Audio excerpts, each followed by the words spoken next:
बिस्मिल्लाहिर्रहमानिर्रहीम। अस्सलाम वालेकुम। मैं हूँ आयशा और वेलकम करती हूँ आपको अपने यूट्यूब चैनल आयशा के किचन में। आज मैं आलू से बने स्नैक्स की रेसिपी लेकर आई हूँ जो खाने के साथ साथ देखने में भी निहायत ही खूबसूरत और मज़े के हैं। फ्लावर स्नैक्स की ये रेसिपी बहुत ही मज़े की बनती है। खाने के साथ साथ ये बनाने में भी बहुत ही आसान और मज़े के होते हैं। जो देखने में चीज़ अच्छे लगे वो खाने में भी बहुत ही मज़े की लगती है। तो चलते हैं अपनी किचन में और आज के ये फ्लावर स्नैक्स की रेसिपी बनाना स्टार्ट कर लेते हैं।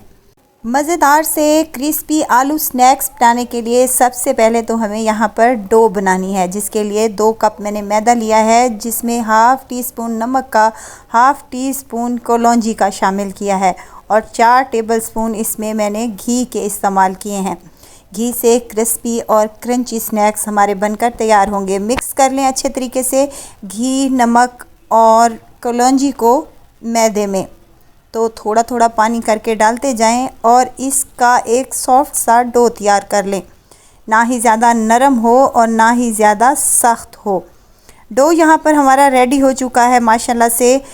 अब इसके ऊपर हमने 1 चम्मच घी का अप्लाई कर देना है और ऊपर से हमने अच्छे से मिक्स करके इसको कवर लगा देना है तकरीबन 15 से 20 मिनट तक। तब तक हम इसकी मज़ेदार सी फीलिंग तैयार कर लेते हैं। आलू हैं यहाँ पर मेरे पास तकरीबन 1 पाव के बराबर, जिसको मैंने बॉईल करके अच्छे तरीके से मैश कर लिए हैं ताकि कोई भी गुठली वगैरह बाकी ना रहे। इसमें जाएगी हरी मिर्चें, कुछ स्पाइसेस का इस्तेमाल कर रही हूँ। खुश्क धनिया है 1 टेबलस्पून, लाल मिर्च का पाउडर है 1 टेबलस्पून, सफ़ेद ज़ीरा है हाफ़ टी स्पून के करीब, ये इसमें शामिल कर दें। अजवाइन भी इसी में ही शामिल कर दें हाफ़ टी स्पून। और इसको मज़ीद चटपटा करने के लिए मैं यहाँ अमचूर पाउडर का इस्तेमाल कर रही हूँ। अगर आपके पास अमचूर पाउडर अवेलेबल नहीं है तो आप लोग लीमू का रस भी इस्तेमाल कर सकते हैं। हाफ़ टी स्पून इसमें नमक और ढेर सारा मैंने डाला है हरा धनिया। मिक्स कर लें अच्छे तरीके से। तमाम चीज़ों को अच्छे से मिक्स करने के बाद हाथों पर हल्का सा ऑयल ग्रीस कर लें ताकि हमारा बैटर जो है हाथों पर चिपके नहीं।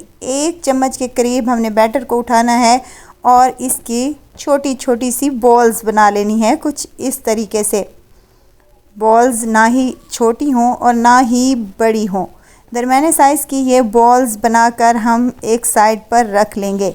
इसी तरह तमाम बॉल्स मैं यहाँ पर आलू के मिक्सचर की बनाकर तैयार कर लूँगी। आ जाते हैं अपने आटे की तरफ। माशाल्लाह आटा अच्छे से सॉफ़्ट हो चुका है। इसको तकरीबन 15 मिनट गुजर चुके हैं। इसको 2 हिस्सों में डिवाइड कर लेंगे और इसके 2 बड़े पेड़े तैयार कर लेंगे। वीडियो इस स्टेज पर अगर आपको ज़रा सी भी अच्छी लग रही है तो प्लीज़ चैनल को सब्सक्राइब करें, लाइक करें और साथ में ही बेल आइकन के बटन को भी ज़रूर प्रेस कर दिया करें ताकि हर नई आने वाली वीडियो आप तक पहुंचती रहे। काउंटर पर थोड़ा सा मैदा डस्ट करके एक पेड़े को हमने हाथ की मदद से अच्छे से फैला लेना है और बेलन की मदद से बेल कर इसकी एक बड़े साइज़ की रोटी तैयार कर लेनी है। रोटी की थिकनेस इतनी होनी चाहिए जैसे हम समोसों की पट्टियाँ वगैरह रोल करते हैं, बिल्कुल वैसे ही।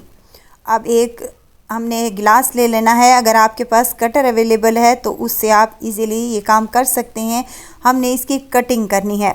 कटिंग हमने ये कर चुके हैं और जो एक्स्ट्रा हमारी ये डो बची है इसको भी हम वेस्ट बिल्कुल भी नहीं करेंगे। इसका दोबारा से पेड़ा बनाकर इसको बेल कर और स्नैक्स तैयार कर लेंगे। तो चलें जी, यहाँ पर हमने एक बॉल उठानी है और एक कटे हुए स्नैक्स पर रख देनी है। इसी तरह तमाम बॉल्स हम रखते जाएंगे और ऊपर से दूसरा जो हमने शीट्स काटी थी वो इसके ऊपर अप्लाई कर देंगे और हाथ की मदद से अच्छे तरीके से प्रेस करते हुए इसको हम दबा लेंगे, कुछ इस तरह से कि जैसे हम इसको फ्राई करें तो ये खुलने ना पाए।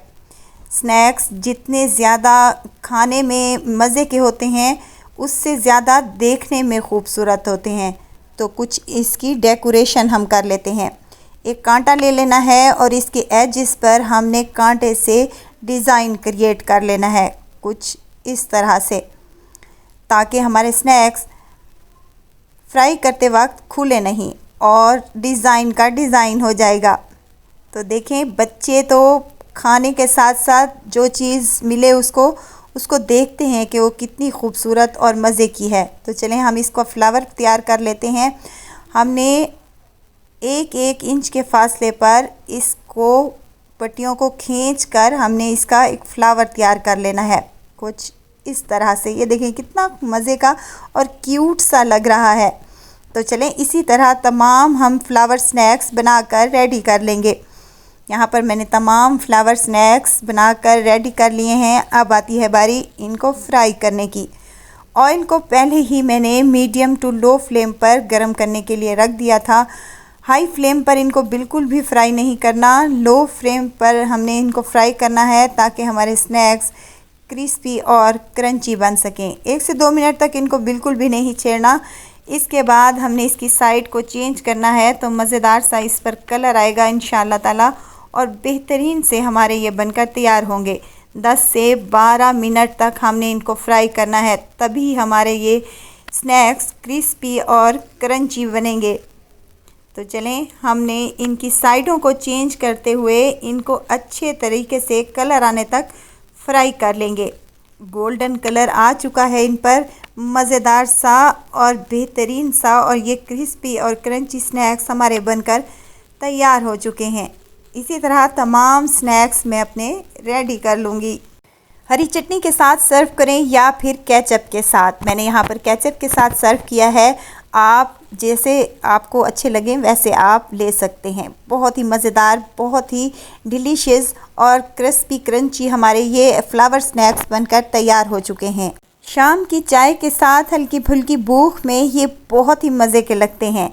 या फिर आप इनको बच्चों के लंच बॉक्स में भी दे सकते हैं, या फिर आपके मेहमान आए तो उनको भी सर्व कर सकते हैं। बहुत ही डिलीशियस, बहुत ही मज़ेदार और बहुत ही टेस्टफुल ये रेसिपी है। ज़रूर ट्राई कीजिएगा और दुआओं में मुझे ज़रूर याद रखिएगा। खुश रहें, खुशियाँ बांटें। इजाज़त चाहती हूँ, फिर आऊँगी इंशाअल्लाह नई और मज़ेदार सी चटपटी रेसिपी के साथ। आयशा को दीजिए इजाज़त। अपना बहुत सारा ख्याल रखिएगा, दुआओं में मुझे याद रखिएगा। अल्लाह हाफिज़।